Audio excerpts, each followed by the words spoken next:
We've got a new system that we've recently started marketing in SmartVent range. This one's called the Positive3. Positive3 is a little bit different from the advanced system. It uses a different touchscreen, very similar to the Positive2, the old touchscreen. But this one actually incorporates two wireless sensors. So you've got two sensors that come with it. You've got a built-in sensor on the front of the touchscreen as well, which has humidity and temperature sensing. So when it comes to actually commissioning one of these units, best way of achieving that is go about and wire in your ceiling control box, wire in your touchscreen, have it all ready to go, have the sensors at hand so you've got your two sensors ready to go. The first sensor that we're going to be pairing to the unit is the roof sensor. So we're going to be powering the unit on. Now within 5 seconds of powering the unit on, we're going to press and hold in the black button on the back of the unit. This one here. Wait for that one beep. Now we're ready to program the first sensor. So the first sensor, the roof sensor, you literally take the battery, 3-volt battery, we're going to put it into the battery holder like so. With it in position, you should see that flash 3 times. This responds back with a beep to say that it's accepted that sensor. And now we can see that we've got a reading at the top there, which says 70. Now we're going to pair, within 4 minutes, we need to pair the outdoor sensor, which is the second sensor. So we're going to get the battery. We're going to insert the battery into the battery holder. We're going to wait for the 3 flashes on the front of that unit and then responding beep back at the ceiling control box. And that now is both of the sensors paired. Okay, typically when we first power the system up on the touchscreen, you'll sometimes be presented with error codes. The probably most common error code is E4002, which means that the sensors need to be paired. Basically, they're not initialized and not paired. And then the other error codes that you might see is E1182, which means that the roof sensor is not paired. And the other error code you see quite commonly is E1082, which means that the outdoor air sensor is not paired. So you could see those error codes pop up on the screen. They're up here in the top where the time is usually shown. Okay, so some of the more familiar fault codes that we tend to get back through some of our customers is ones around the sensors when they lose communication with the ceiling control box. So those error codes are 1180 and 1080. So 1180 is for the roof sensor, and you can see here at the moment on our touchscreen we've got an 1180 error code there up in the top left-hand corner of the screen. We've got no temperature reading in the roof sensor, where the roof sensor is usually showing, and that's because I've removed the battery from this roof sensor. So the battery being removed from there is basically simulating an instance where maybe the battery's gone flat. It's showing the 1180 code. So we're going to reinstate the sensor, and going to do that by putting a new battery into this. Sensor doesn't, it's flashes a couple of times to say that it's now operational, and we see here straight away we've got a temperature reading on the roof sensor area now, and the error code's disappeared. One of the other error codes that we often get asked about is the 0102 and the 0020 error code. Those basically are saying that there's been some sort of power fluctuations happened in the installation at some point in time, and those sorts of error codes can be quickly reset by powering the system off for 30 seconds, powering it back on again. So the quick way to check whether or not you've got a faulty sensor, i.e. the battery's flat, is there's a small button on the bottom of the battery here.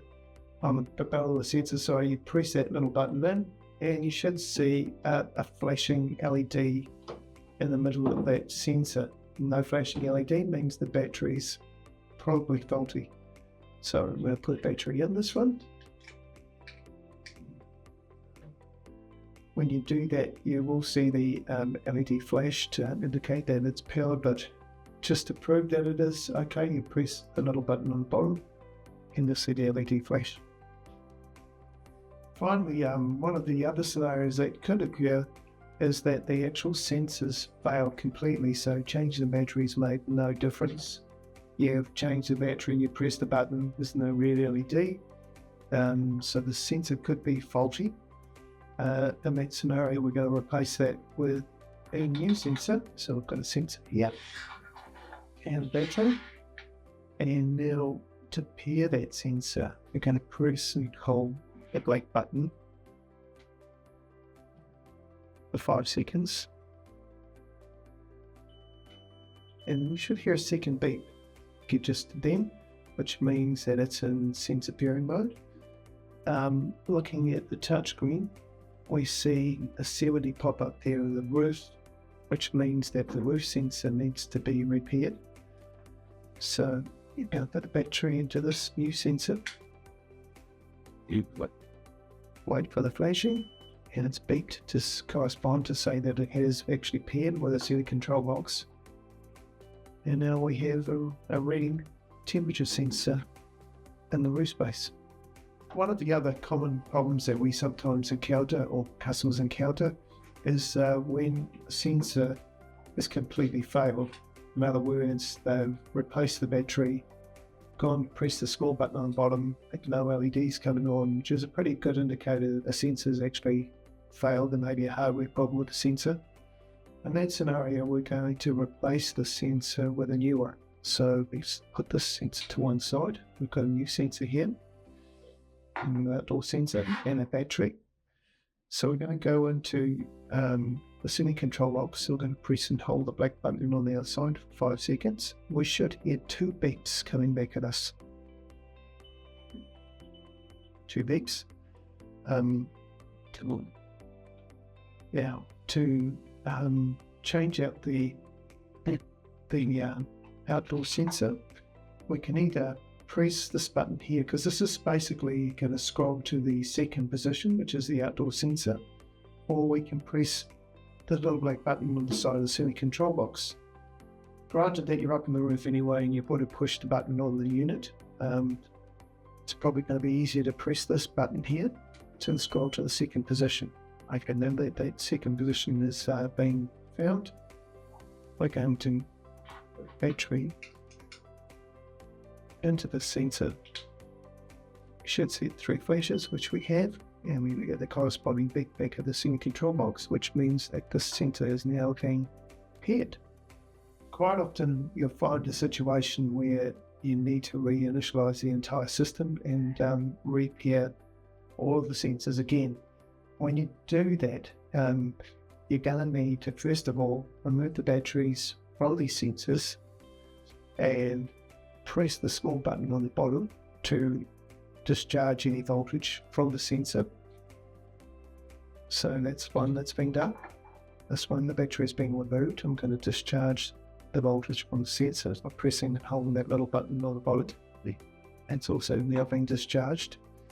The next step involved in this process is the powering off of the system. So I'm going to turn the system off, and I'm going to leave it off for around about 30 seconds. Okay, so it's been around about 30 seconds. I'm going to turn the power back on. Now I'm going to press and hold the black button down for 5 seconds until it beeps back at me.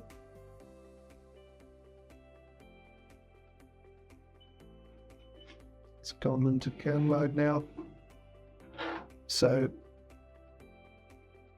in pairing mode, you'll see that the roof sensor is displaying 70 temperature 70 degrees there. So I'm going to now put the battery into the roof sensor. And then we should see the LED flash 3 times, which it just did. So that's the roof sensor now appeared. And the outdoor sensor.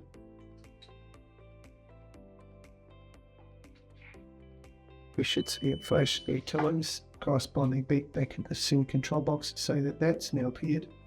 And that's the query process completed. Thank you for watching.